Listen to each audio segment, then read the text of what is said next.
Bonjour et bienvenue à une autre prédication de l'Église chrétienne évangélique En Chemin.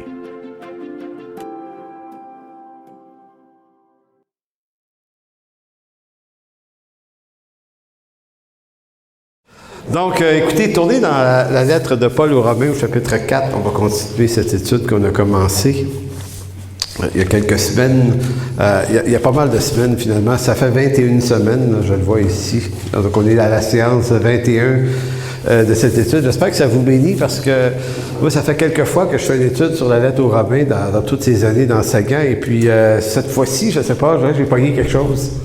Puis c'est vraiment étonnant, on dirait qu'à chaque fois, on voit des trucs qu'on n'a pas vus les autres fois.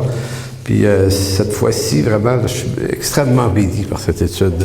Donc la semaine passée, si vous vous souvenez bien, on a parlé de synergie. Ça a été vraiment intéressant comme découverte, parce qu'on a vu que le mot est utilisé par Jacques d'abord dans sa lettre au chapitre 2, mais que Paul l'utilise également dans Romains 8, lorsqu'il dit « Toute chose concourt au bien de ceux qui aiment Dieu ». Bien, le verbe « concourir », c'est le mot « synergéo » qui veut dire la synergie. Donc, toute chose travaille ensemble. Et pourquoi c'est important ce mot-là? C'est que dans l'histoire de l'étude de l'œuvre de Dieu, on a tendance à essayer de comprendre l'œuvre de Dieu en mettant les choses en ordre.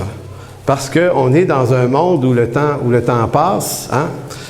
Et aujourd'hui, c'est de ça qu'on va parler. On va parler du temps qui passe. Et des deux sortes de temps. Il existe notre temps à nous. Dans la création, on parle d'un temps linéaire. Linéaire veut dire qu'il y a une ligne du temps. Ça passe. Et il se passe seulement une chose à la fois dans nos vies. On n'est pas capable d'en vivre plus qu'une. Alors que pour Dieu, ça se passe, mais vraiment pas comme ça. Maintenant, quand on veut comprendre l'œuvre de Dieu, il faut d'abord la comprendre à partir de son caractère à lui, de sa perspective à lui, puisque c'est son œuvre à lui. Donc, Dieu fait une œuvre dans une perspective éternelle où le temps, on ne sait pas trop exactement ce que c'est, parce qu'on n'est pas allé, mais ça semble être vraiment différent, parce que le temps tel qu'on le connaît qui passe, c'est une création. Donc, Dieu n'est pas soumis au temps qu'on connaît. Au jour, aux heures. Pour lui, un jour et 1000 ans, c'est la même affaire. Donc, quand Dieu regarde notre perspective, il nous dit, une journée puis 1000 ans, pour moi, ça ne fait aucune espèce de différence. Donc, Dieu est en ce moment, aujourd'hui, comme hier. Donc, on va parler d'Abraham, et Dieu est en ce moment dans l'histoire d'Abraham, en même temps qu'il est en même temps, en même temps, je le dis trop souvent, là, il est en même temps dans notre histoire à nous. Si on regarde ça de la perspective de Dieu, là, c'est presque dangereux d'y réfléchir trop. Ça devient un peu buzzant d'essayer de placer ces choses-là. Sauf qu'on ne peut pas ignorer comment Dieu, lui, dans son temps, fonctionne. Donc, aujourd'hui, on va examiner le rapport entre les attributs de Dieu et l'exécution de son œuvre dans la vie d'Abraham. Je répète ça. Le rapport qu'il y a entre les attributs de Dieu, puis je vais expliquer ce que ça veut dire, les attributs de Dieu, et l'exécution de son œuvre dans la vie d'Abraham, et par le fait même, dans nos propres vies aussi, puisque ce que Dieu fait avec Abraham, c'est pas le même plan qu'il a pour sa vie, qu'il a pour la mienne ou la vôtre, mais Dieu travaille suivant une même perspective, c'est le même Dieu. Donc, je vais lire Romains 4 tout à l'heure, mais je veux juste vous amener sur la question que l'apôtre Paul pose en Romains 4, 10. Et c'est pour ça qu'on va parler de temps, parce que la question que Paul pose nous amène à réfléchir à la question du temps. Donc, verset 10, Romains 4, il va dire « Comment donc lui fut-elle imputée? » Donc, Paul est en train de dire que la justice fut imputée à Abraham. Et une grande question qu'il avait, Paul, de son temps avec le monde de la théologie juive, et c'est encore une question qui est vraie aujourd'hui, c'est comment les choses se passent et dans quel ordre arrivent-elles? Donc nous, on va regarder l'histoire d'Abraham de la façon suivante, on va dire au chapitre 12, Genèse 12, il est appelé.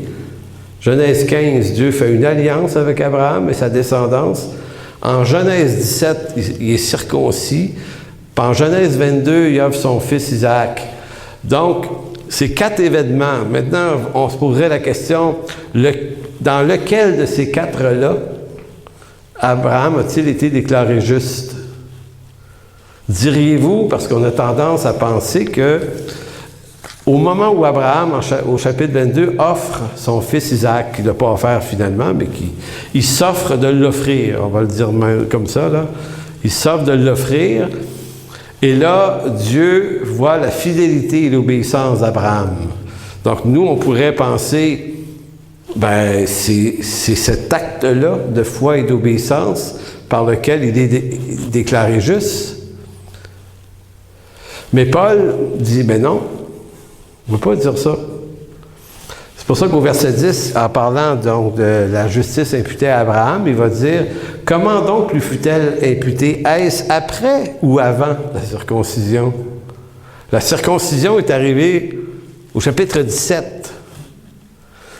Donc, certains Juifs disaient, oui, mais la circoncision, c'est le signe physique et visible, en tout cas pour les gars, de ton appartenance au peuple de Dieu. Les Juifs se faisaient circoncire le 8e jour.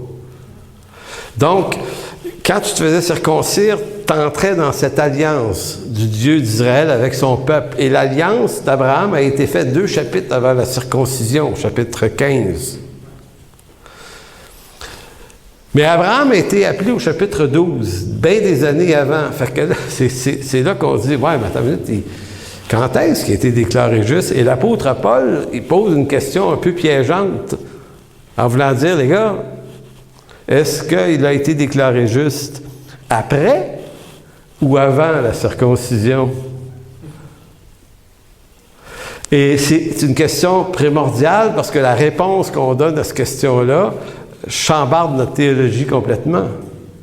Si on veut que le salut d'Abraham dépende de la foi d'Abraham, on a tendance à dire, ben, c'est au chapitre 22, quand il a osé, par obéissance, il a tellement obéi, il a voulu offrir son fils. Donc, c'est là que ça s'est passé.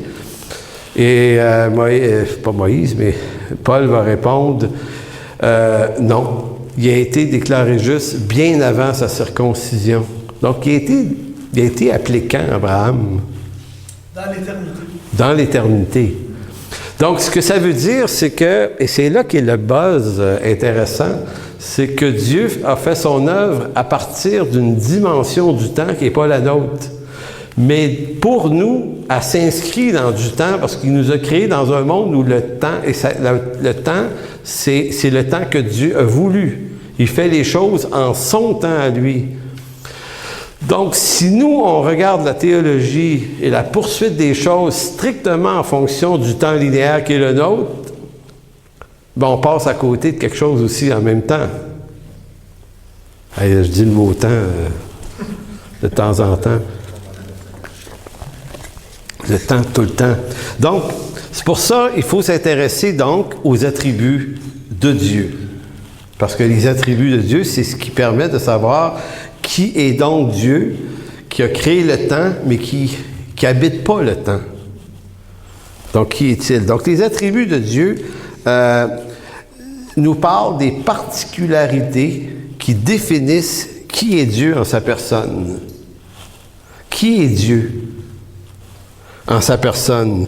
Donc, on dit que les attributs de Dieu sont de 2 ordres.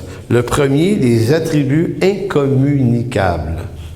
C'est-à-dire qu'on ne peut pas connaître, nous. C'est ce qui appartient à Dieu seul de par sa divinité. Donc, c'est incommunicable en ce sens qu'il y a plein de choses que Dieu est probablement, mais qu'il ne nous a pas dit, parce que dans l'Écriture, il n'est pas obligé de tout nous dire. Fait qu'on doit s'attendre à rencontrer un Dieu plus grand, magnifique, que ce qu'on pouvait s'attendre. Hey, allô? Vous avez laissé Noé dehors? Excusez, je ne peux pas m'empêcher. Alors, donc, vous voyez un petit peu l'idée, là. Comment ça se passe? Qu'est-ce que Dieu nous a dit de lui dans sa parole? Bien, plein de choses. Mais quand on va entrer dans l'éternité, on va faire face à une réalité qui est immensément plus grande que ça. C'est pour ça que Paul, quand il dit qu'il est allé au 3e ciel, dans 2 Corinthiens 12, Il dit, j'ai vu des choses ineffables, qui n'est pas permis à un homme de répéter. Mais c'est plutôt, c'est pas qu'on lui a interdit d'en parler, c'est que ce que Paul a vu, il ne peut pas l'expliquer. Il dit, c'est ineffable. Le mot veut dire que tu ne peux pas mettre en parole. Donc, c'est comme si Paul avait été entré dans ce lieu où il a vu, je ne sais pas quoi exactement, le troisième ciel, dit-il, et que la dimension des choses est d'un autre ordre, puis qu'il dit, ben, je ne peux pas vous en parler plus que vous dire que c'est quelque chose dont je ne peux pas vous parler, mais j'ai bien hâte d'y aller, puis c'est pour ça qu'il va dire après ça, ça me serait de bien meilleur, tu sais, c'est parce que Philippiens qui dit, je vais rester avec vous, mais ça serait pas mal mieux de m'en aller là-bas, mais puisqu'il faut que je reste. Donc il y a quelque chose qu'on ne sait pas. Donc, les attributs incommunicables de Dieu nous parlent de tout ce que Dieu nous a toujours pas dit et qu'on devrait connaître de lui dans l'éternité. L'autre particularité des attributs de Dieu, c'est les attributs communicables. Ça, c'est ceux dont il nous parle de lui, ce que Dieu nous révèle et nous communique dans une certaine mesure. Donc, on va parler tout à l'heure de l'omnipotence, l'omniscience, l'omniprésence, qui sont des attributs de Dieu. Donc, si on dit que Dieu est omnipotent, on dit par là que Dieu peut toutes choses. Donc, il n'y a rien qui peut gêner la volonté de Dieu. Rien, rien, rien. Rien. Dieu peut tout ce qu'il veut. Quand on dit qu'il est omniscient, ça signifie qu'il connaît toutes choses. Toutes choses. Donc, nous, on connaît et on observe les choses qui sont à notre vue et à notre connaissance, c'est ce qu'on a appris. Dieu n'apprend rien. Il connaît toutes choses. Donc, en ce moment, il sait exactement ce qui se passe sur une exoplanète à 10 millions d'années-lumière de la Terre. Il y a un atome de quelque chose qui bouge là-bas, puis il est intéressé à cette chose-là parce que cette chose-là arrive par sa volonté. Donc, c'est pas comme si Dieu avait créé un tas d'affaires, puis ça roule tout seul, puis il est parti faire d'autres choses ailleurs. Non, cette création existe par lui. Tout tient par lui. Si Dieu cesse d'habiter quelque chose, la chose cesse d'exister, parce que tout existe par lui et pour lui. Donc, la réalité dans laquelle on se trouve, c'est la réalité de Dieu. Donc, la création, le temps et l'espace dans lequel on vit, c'est juste un pet, une dimension d'une création que Dieu a fait, et ça existe parce que sa volonté l'exige, le veut. C'est quand même fascinant. C'est énorme. Donc, j'ai dit qu'il était omnipotent, omniscient, puis omniprésent. Bien, omniprésent, ça veut dire qu'il est comme partout. Il ne peut pas être quelque part. C'est un peu pour ça que je disais dans une formation sur la louange il y a quelques années à des dirigeants de louange, vous ne pouvez pas faire arriver Dieu. Tu sais. On va chanter, Dieu va venir. C'est comme... bon, je comprends ce qu'on peut vouloir dire par là, tu sais, quand même, mais c'est que c'est Dieu est comme toujours partout. Il n'y a rien qui lui échappe. Donc, c'est presque épeurant un peu. Mais c'est ce Dieu-là dont Paul parle dans Romains 4. C'est de ce Dieu-là dont il est en train de dire, OK, la circoncision, la justification d'Abraham, c'est-tu arrivé après ou avant? Je ne sais pas si vous comprenez pourquoi c'est un peu piégeant, parce que les Juifs sont au courant que Dieu est omniscient, omniprésent. Ils sont très, très au courant de ça. Donc, Paul est en train de les faire sortir de leur godasse un peu en disant, écoutez, les gars, si vous essayez de mettre la justification d'Abraham et vous tentez de dire qu'il est juste parce que Dieu aurait trouvé en lui une intelligence quelconque qui l'aurait rendu méritant de la justice de Dieu. Il dit, admettons que vous avez raison, OK, on va jouer un jeu, dites-moi quand est-ce que ça s'est produit dans le schéma de Dieu, et puis tout le monde n'a pas de réponse à ça. Parce que ça appartient essentiellement à Dieu. Donc, comme les Juifs, nous aussi, nous aimons les structures linéaires. En fait, nous aimons, mais le mot que j'utilise n'est pas bon, c'est pas juste qu'on aime les structures linéaires, c'est qu'on est coincé dans des structures linéaires. Tu sais, je vous disais que Dieu peut 1 million de choses à la fois, puis le chiffre 1 million est dérisoire, là. Il peut en même temps... nous, les gars, c'est une affaire à la fois. Les femmes, c'est pas pareil, hein? J'ai remarqué ça. Ils peuvent faire... dans la maison, en tout cas, il y a comme... Non, en fait, ils en font une à la fois, mais ils en pensent beaucoup en même temps. C'est peut-être plus juste. Mais nous autres, on est très unidirectionnels. Tu sais, c'est comme... Mais Dieu est en train de se préoccuper, parce qu'il est omniscient, omniprésent, de tout ce qui le préoccupe dans l'univers, vous incluant vous et moi, en même temps. Donc, c'est énorme, là. Donc, mais nous, on est coincés dans un monde où c'est une chose à la fois. C'est toujours juste une chose. On peut juste regarder une chose à la fois. On peut entendre une chose à la fois. Tu sais, on est une chose à la fois. Un jour à la fois. Puis dans le jour à la fois, c'est 1 heure à la fois, puis 1 minute à la fois. Puis c'est vraiment, là, on ne réalise pas à quel point c'est coincant notre affaire.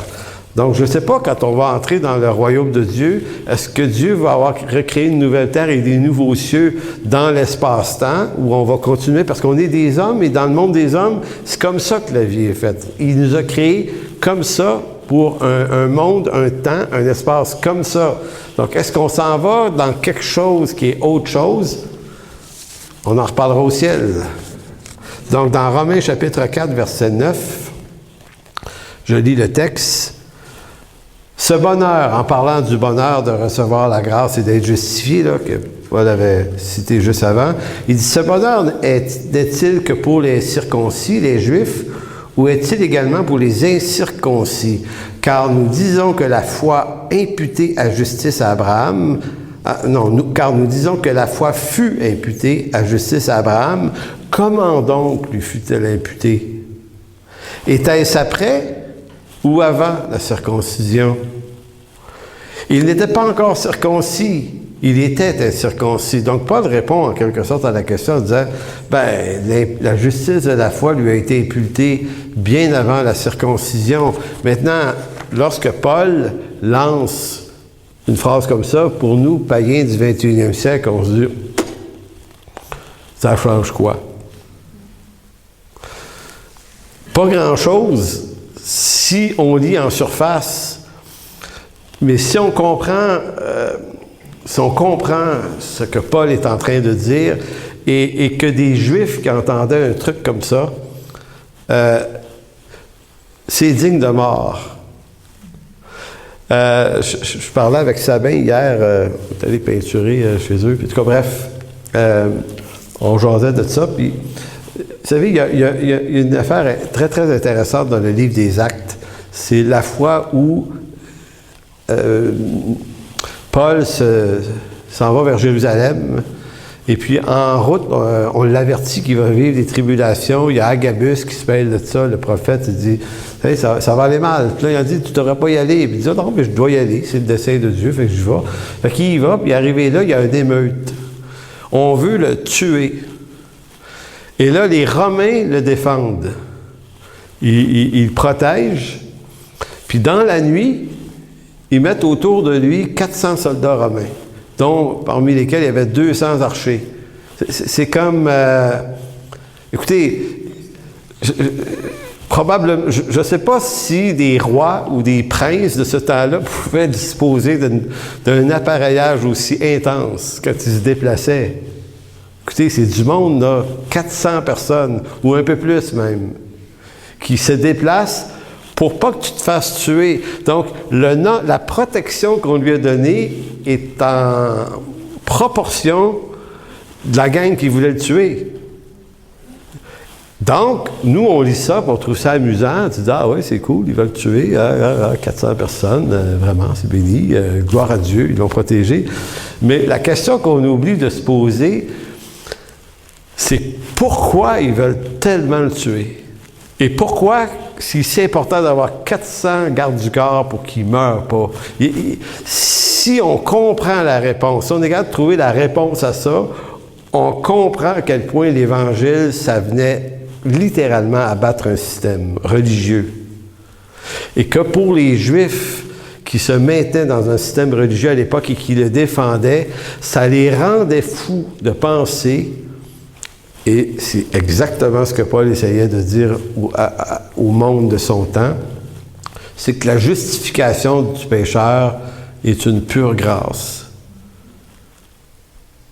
C'est un scandale pour les Juifs. Parce que pour eux, si tu n'es pas circoncis, tu ne peux pas appartenir à l'Alliance. Tu ne peux pas être sauvé. Tu es un païen, tu es un maudit. Ils sont sûrs de ça. Et là, Paul leur dit, on va commencer, c'est comme s'il leur disait, on va commencer l'explication en vous disant, le père de ce peuple, c'est Abraham. Tout le monde va dire, oui, OK. Donc, c'est lui le modèle. On va dire, oui, c'est lui le modèle. Donc, comment fut-il rendu juste? Avant ou après sa circoncision? Je ne sais pas si vous comprenez la réponse qu'ils sont obligés de donner à ça. Paul les fait cogiter un peu en disant, il leur dit, écoutez, vous êtes obligés de reconnaître qu'il a été déclaré juste alors qu'il n'était pas circoncis. Ils vont dire, mettons qu'il dirait, ouais, OK.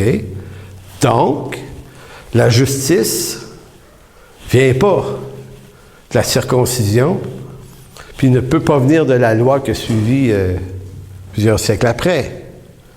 Ils sont obligés de répondre oui, c'est écrit dans le livre.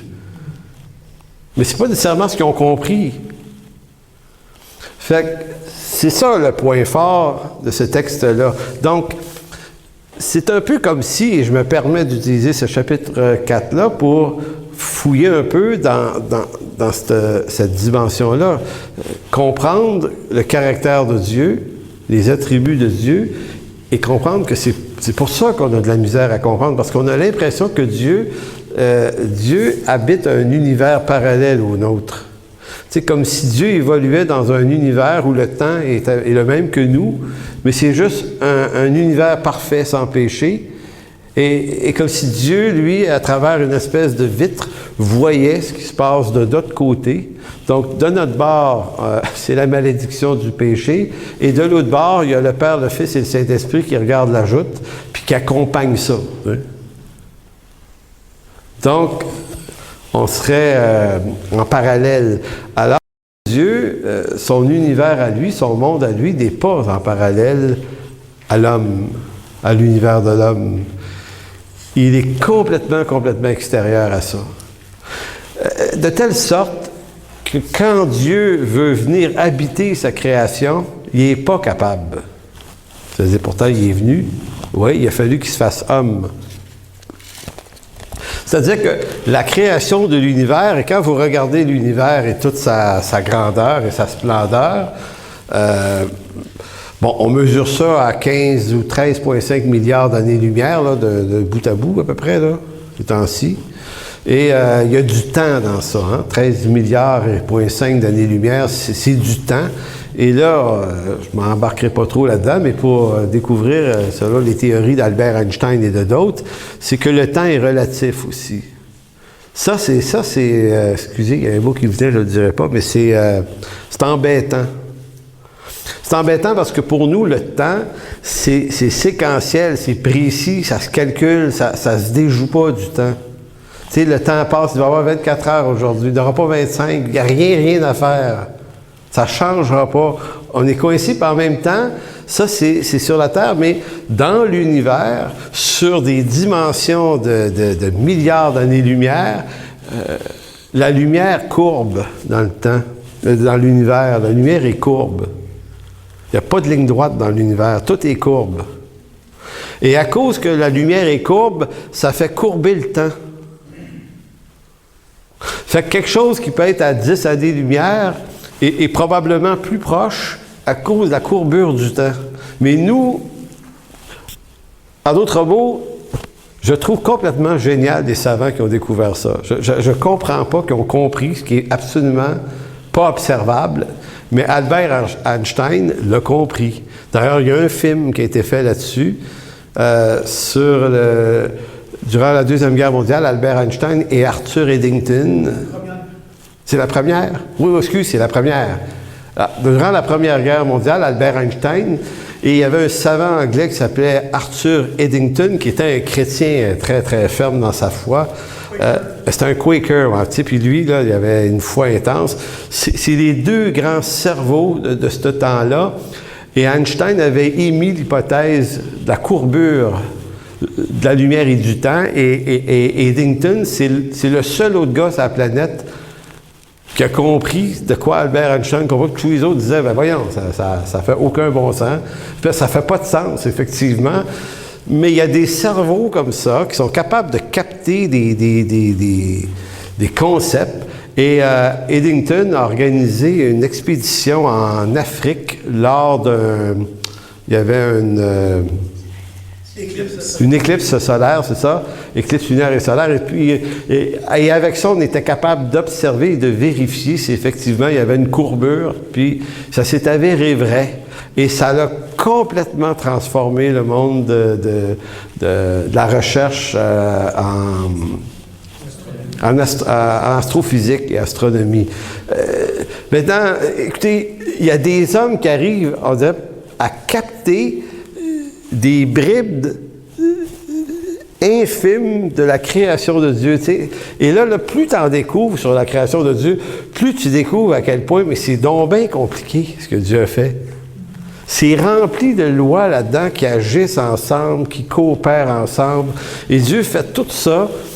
Il tient ça en ordre. Et en même temps, il a le temps de s'intéresser à vous et à moi le matin quand on prend notre café et on crie à lui parce qu'on n'est pas heureux, mettons. Ou on l'est trop un matin, puis on dit merci Seigneur. Et il nous écoute. Puis il est complètement là. Il n'est pas en train de dire comme moi je fais des fois, quelqu'un veut me parler. Tout à l'heure, Marcel veut me parler. Je dis, hey, attends, Marcel, tu es en train de pratiquer le piano avec l'autre. On va te voir après. Tu sais, nous, on est de bouge pas. Va. Dieu, lui, il n'est pas dérangé parce que quand j'étais jeune croyant, j'étais pris avec l'idée que je pensais tout le temps aux pauvres en Afrique. Puis je me disais, Seigneur, tu ne vas pas perdre ton temps à m'écouter. Là. Il me semble qu'il y a du monde, mais plus me le pris que moi ailleurs dans le monde. Tu sais, on écoutait les nouvelles, les guerres. Tu disais, regarde, va t'occuper des autres. Là. Tu reviendras nous aider quand tu auras réglé le problème là-bas. Mais ça, c'est pas la réalité de Dieu. Donc, ce que ça nous dit, tout ce que je suis en train de dire, c'est que quand Dieu s'adresse à des hommes, quand Dieu s'adresse à un homme, à Abraham, par exemple, ou à vous, ou à moi, ou à Paul, ou peu importe, quand Dieu s'adresse à l'homme, il lui parle en langage d'homme. Ça, c'est une règle d'herméneutique. Dans un bon cours d'herméneutique, on va vous dire ça. C'est une des premières règles à savoir. Dieu nous parle il nous parle en homme parce qu'il a créé des hommes, mais en plus, on est poqué à cause du péché. Donc, c'est encore plus compliqué de nous parler parce qu'il faut qu'il nous répète en plus. Tu sais, ça fait 39 ans que je suis sauvé, là, mettons. Puis, Dieu me répète encore des affaires. On dirait que toi aussi, là. Toi, on le savait, par exemple.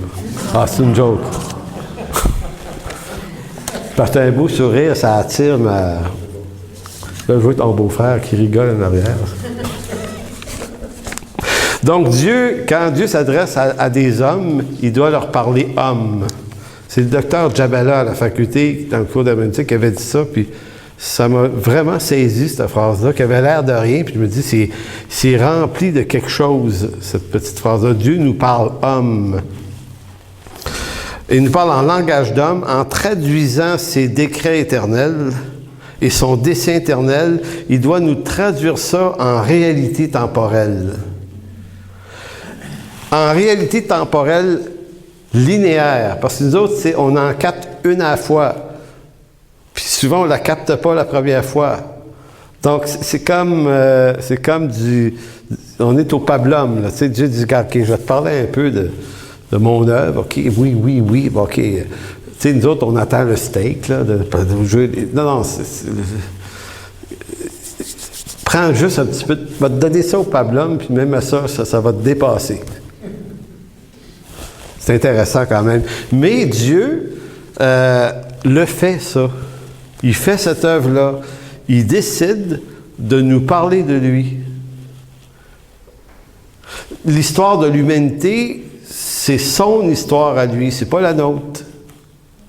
Ben, on est acteur dans cette histoire-là, mais en réalité, c'est lui qui a créé ça, c'est lui qui a fait cette mise en scène, c'est donc de lui et de son histoire dont il s'agit. Mais nous, on est une gang d'égocentriques, on a toujours l'impression qu'il s'agit de nous. Mais il ne s'agit pas de nous. Mais oui, il s'agit de nous parce qu'il nous aime et il nous a placés dans cette histoire. Mais toute cette histoire-là a un objectif suprême, lequel? Pardon? Nous amener à lui. Autre chose. De se faire connaître. Se faire connaître. Pardon?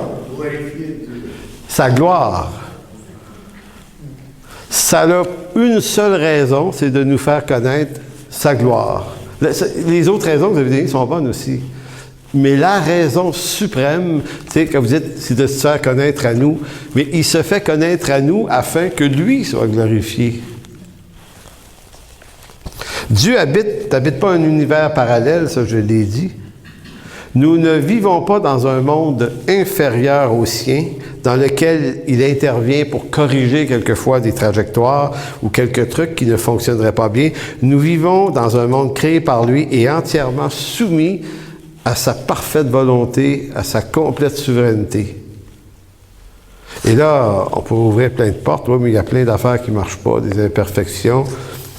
Eh bien, même le péché qui a causé un dégât terrible, nous, on pourrait dire, est-ce que ça empêche Dieu de faire son œuvre?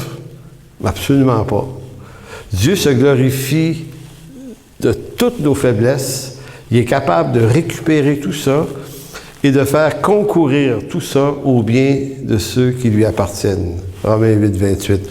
Le verbe concourir, on l'a dit, synergéo, veut dire synergie. Dieu met tout en synergie. Donc, dans son monde à lui, c'est pas linéaire. Donc, Dieu n'a pas, en même temps, il n'a pas d'abord simplement appelé Abraham, ensuite ci, ensuite ça. Dieu, dans son monde à lui, a pris Abraham, il l'a déclaré juste, et tout se passe en même temps. C'est une parfaite synergie. C'est pour ça que quand on essaye de placer les affaires une avant l'autre, on dit, oui, mais je suis sauvé parce que je l'ai accepté, ou il m'a accepté, puis là, moment, ça devient bien mêlant, puis encore là, je me souviens d'une question qu'on avait posée à Dr. Jabala, tu sais, c'est le génie au Québec là-dedans. On essayait de dire, c'est lequel des deux? Et sa réponse était, mais il dit, ça ne peut pas faire autrement que c'est les deux en même temps. Puis là, on disait, oui, mais y a-tu... Non, il dit, non, c'est les deux. C'est les deux. Mais comment ça marche? Bien, la synergie. Dieu fait que le jour où il a décidé qu'on se tournerait vers lui, bien, on a choisi de se tourner vers lui. Mais Dieu avait choisi qu'on se tournerait vers lui aussi. Donc, on s'est tourné vers lui parce qu'il a choisi qu'on se tourne vers lui. Lequel des deux arrive en même temps? Ben, on finit par dire, on s'en fout, là. L'important, c'est que c'est arrivé. Mais dans notre univers à nous, c'est linéaire. On comprend que nous, on a peut-être eu une démarche. Il y a eu quelque chose dans le temps qui s'est passé. Dans notre monde à nous, c'est vrai. Mais notre monde à nous, c'est juste la traduction linéaire de son monde à lui. Donc, la réalité la plus profonde, c'est qu'est-ce qui s'est passé là, d'abord et avant tout. Donc, ma réalité s'inscrit dans la volonté de Dieu. Dieu est présent partout dans ma réalité et il maintient mon souffle de vie à chaque instant. Donc, je vous avais dit tout à l'heure qu'est-ce que voulait dire que Dieu est omniscient, omnipotent. Je vais juste quand même répéter les trois définitions. L'omniscience signifie ceci. L'omniscience, Dieu sait tout, ça signifie que Dieu ne connaît rien d'avance. Donc, Dieu n'est pas un devin. Parce que ce qui va m'arriver demain, Dieu pourrait me le dire, mais pas parce qu'il le devinerait, mais il pourrait me le dire parce qu'il est là, lui, en ce moment, demain. Ça ne fait pas de différence. C'est pour ça que des fois, vous savez, on se regarde aller, puis on a tous fait l'expérience de se dire, oh, Dieu doit être déçu de moi aujourd'hui. Tu sais, on vit ça de façon linéaire. sais, aujourd'hui, c'est pas hier. Hier, ça allait bien. Aujourd'hui, ça n'a pas été bien. Donc, Dieu... et là, on va voir Dieu en disant, « Ah, Seigneur, hein, je t'en fais découvrir des affaires à mon sujet. » Et là, Dieu pourrait répondre, « Non, c'est moi qui t'ai fait découvrir quelque chose que tu ne savais pas encore. Fait que j'avais prévu de faire découvrir ça aujourd'hui. » Décevant, hein? Tu dis, ouais, pas mal décevant. Bon, c'est pas grave. Je t'ai lavé, je t'ai purifié, on continue, lève-toi, continue. Je veux dire... Mais tu sais, nous, on a l'impression... Tu sais, c'est comme... vous êtes-vous déjà fait pogner à faire un mauvais coup, là, puis ta mère te dit, attends que ton père arrive, là? Hein? Nous autres, chez nous, ça ne marchait pas de même. Ma mère s'en occupait.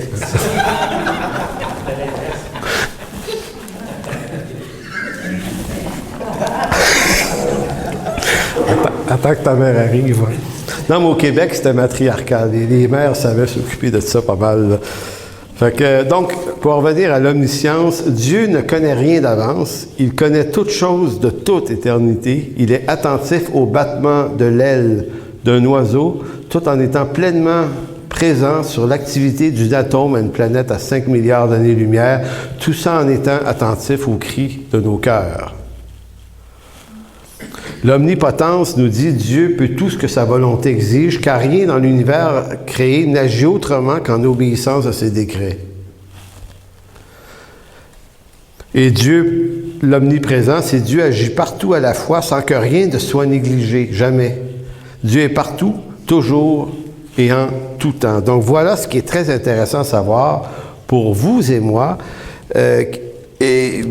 mais qui en même temps nous pose un problème d'interprétation parce que Dieu, lorsqu'il traite avec l'homme, doit lui dire une chose à la fois et même lui répéter plusieurs fois les mêmes choses parce que c'est ainsi qu'on comprend. Donc, je vais vous donner un exemple. Tournez pas là, mais à moins que vous soyez vite à la gâchette. Dans Josué, chapitre 1, je veux juste montrer un exemple de comment Dieu parle en homme à des hommes.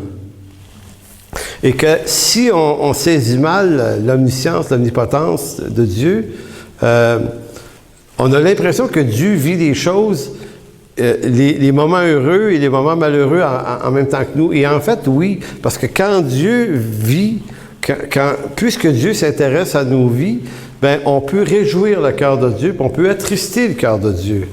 Donc Dieu est capable de s'installer dans quelque chose de linéaire avec nous, mais ce n'est pas forcément sa réalité à lui.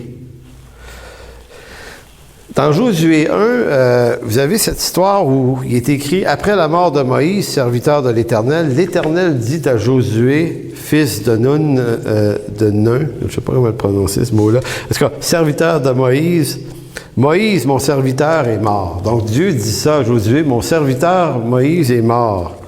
Maintenant, lève-toi, passe le Jourdain, et tout ce peuple, avec toi et tout ce peuple, pour entrer dans le pays que je donne aux enfants d'Israël. » Bon, Moïse est mort. Entendez-vous comment Dieu le dit? Il le dit comme vous le diriez à quelqu'un. Tu sais, je ne sais pas, quelqu'un est mort dans ta famille, puis je te dis, ben, je sais pas, ton beau-frère est mort. Tu sais, je t'apprends que ton beau-frère est mort, mais moi, je te l'apprends comme quelqu'un qui vient de l'apprendre. Et Dieu parle à Josué de cette façon-là. Il dit, mon serviteur Moïse est mort. C'est comme, bon, ben, plan B, Josué, c'est toi là. Tu sais, ça a l'air complètement humain. Dieu parle aux hommes de façon humaine. Mais en réalité, si vous reculez dans les perspectives de Dieu, je ne dirais pas que Dieu a tué Moïse. Mais Dieu a choisi le jour où Moïse arrêtait de vivre. Donc, Dieu est responsable. En même temps, si Moïse n'est plus là, c'est parce que Dieu a voulu qu'il ne soit plus là. Mais il ne va pas prendre 3 avant-midi pour expliquer à Josué comment ça marche. Écoute, bien, il est mort, mais tu sais, mais c'est parce que moi puis le Saint-Esprit, il y a 3 millions d'années-lumière en avant, on avait pensé qu'il fallait qu'il meure de telle façon, parce que dans le scénario, on a pensé que, puis là, partir, c'est absurde. Donc, Dieu parle à Josué à la manière d'une annonce qu'on fait à des hommes, et dans l'humanité linéaire des choses, ben oui, ça s'est passé de même. Moïse, il fallait bien qu'il meure à un moment donné, et que Dieu, dans son plan, l'Éternel avait prévu que c'est Josué qui allait prendre sa place. Et tout ça, c'est un plan parfaitement orchestré. Josué est une image de Christ, de celui qui libère le peuple, qui les fait entrer en possession du pays. D'ailleurs, Josué, ça veut dire Jésus, hein? Dieu sauveur. Ça veut dire la même chose que le nom de Jésus. C'est étonnant. Et donc, Dieu prend un gars, il lui donne le même nom, le même ministère, la même caractéristique. La seule différence, c'est qu'il n'est pas Dieu, puis qu'il a peur. Fait que là, Dieu dit à Josué, bon, Josué, je ne peux pas t'expliquer que mon fils va faire ce que tu fais là, mais à plus grande échelle. Fait que j'ai tué Moïse, ou j'ai fait mourir Moïse pour faire arriver ça avec toi. Fait que fais-moi confiance. Non, c'est... Dieu lui parle en homme en disant, Moïse est mort, maintenant c'est toi, regarde, on va faire juste un petit bout ensemble. Josué, c'est des petits bouts. OK, commençons. Leçon 1, Josué. Quelle est la leçon 1 que Josué doit apprendre? Le recensement. Non, dans le chapitre 1, la première chose qu'il lui dit après. Juste avant. Ne crains point. Ne crains point. C'est comme... il devait battre triper, Josué. Là. Tu remplacer Moïse. C'est qui peut remplacer un homme de la stature de Moïse? Ben, ça a été Josué. Fait qu'il dit, première leçon, ne crains point. Et là, quand vous lisez le chapitre 1, il lui dit 2-3 fois ne crains point. Donc, il est en train de nous dire comment le gars a l'air de se sentir dans les bottines de Moïse. Et là, Josué, on va travailler là-dessus. Là, après ça, on va rentrer dans le pays. On va rentrer dans le pays. Ne crains point. On va rentrer. Je ne sais pas si vous voyez la scène un peu. Et là, pour savoir comment on va rentrer dans le pays, et là, c'est là, comme tu dis, il dit, va consulter ce que j'ai déjà dit à Moïse. Fait que moi, je lèverais la main, ça serait bien plus vite que tu me le dises. On est en train de se parler, là. Dieu, Alors, non. J'ai décidé que ça passait par mon serviteur Moïse. Il a fallu qu'il aille lire des bouts de Deutéronome, où Dieu avait dit, quand vous allez prendre possession du pays, tout lieu que la plante de votre pied va saisir, je vous le donne. Fait qu'il avait comme expliqué à Moïse, il n'y aura pas de grosse guerre, là. Fait qu'il n'y a pas d'entraînement de push-up puis de trucs, là, let's go, les gars, d'une armée, on rencontre des géants, là, puis des villes fortifiées. Dieu avait juste dit, non, je vous le donne. Faites juste mettre le pied dedans, puis vous allez voir, ça va tomber. Puis effectivement, la ville de Jéricho, les murailles ont tombé. Mais Dieu avait déjà prévu toutes choses d'avance. Donc, le plan éternel de Dieu est le plan éternel de Dieu, mais qui s'accomplit dans l'œuvre terrestre de Dieu, se joue dans des paramètres de temps. Maintenant, j'avais une couple d'affaires de plus à vous dire, mais je vais m'interrompre sur Ecclésiaste chapitre 3, 1 à 11.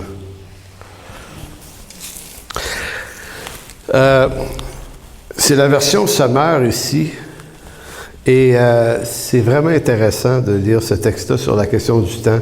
J'ai considéré, dit Ecclésiaste 3, 10. J'ai dit 1, mais c'est plutôt 10. 3, 10. J'ai considéré les différentes occupations auxquelles Dieu impose aux hommes de s'appliquer. Dieu fait toutes choses belles en son temps. Il a implanté au tréfonds de l'être humain le sens de l'éternité et pourtant l'homme est incapable de saisir l'œuvre que Dieu accomplit du commencement à la fin. Tu sais, ça résume assez bien. L'homme est incapable de saisir l'ensemble de l'image du plan de Dieu. On a de la misère à comprendre des affaires bien simples. Fait que des affaires, le plan complet de Dieu, on ne peut pas. Mais le verset 11 nous dit, Dieu fait toutes choses belles en son temps à lui. Et je me suis dit, quelle application on peut tirer du fait, parce que là, aujourd'hui, on parle de temps éternel, temps linéaire. Tu dis, bon, qu'est-ce que ça change, ça, dans ma vie aujourd'hui? Puis cette semaine, ça peut-tu vouloir dire quelque chose dans votre vie puis dans la mienne? Eh bien, oui, parce que comme pour Abraham et comme tous les autres héros de la foi, Dieu Dieu, pour votre vie aussi, va faire toutes choses bonnes en son temps. Puis ça, c'est notre démarche de foi. Apprendre à marcher avec Dieu et savoir attendre les bonnes choses en son temps. En d'autres mots, Dieu ne vous a pas oublié. Dans des situations, des circonstances, des problématiques, des inquiétudes, on a l'impression tout le temps que Dieu est plus ou moins présent dans nos vies, et Dieu fait même exprès, comme dit le psaume 13, Dieu nous cache sa face aussi quelquefois. Donc Dieu fait plein de choses à travers ça, mais il fait toutes choses bonnes en son temps. Dernier passage est Philippiens 1, verset 6, une promesse. Comme pour Abraham et comme pour nous-mêmes, celui qui a commencé en vous son œuvre la poursuivra jusqu'à son achèvement au jour de Jésus-Christ. Donc, peu importe ce qui se passe dans nos vies, que ce soit plus heureux, moins heureux, plus long, pas long, ça se passe. C'est juste que une des grandes particularités de la relation avec Dieu, de la communion avec Dieu, c'est d'apprendre à avancer. Là, quand je dis avancer, on est encore dans le linéaire, là, mais c'est comme si on ajustait nos vies compétition. Alors, toujours est-il que l'œuvre de Dieu va s'accomplir dans le temps de Dieu, mais dans notre temps, à notre avantage. Et c'est un peu comme si ça répétait le texte de Romains, toutes choses concourent au bien de ceux qui aiment Dieu en son temps. Donc, prions et après ça, on va faire 3 cantiques. Tu veux venir? Oui. Alors, Seigneur, on veut te rendre grâce ce matin, en fait, plutôt cet après-midi, et te bénir pour ces moments dans ta parole. Merci dans le précieux nom de ton Fils unique, Jésus.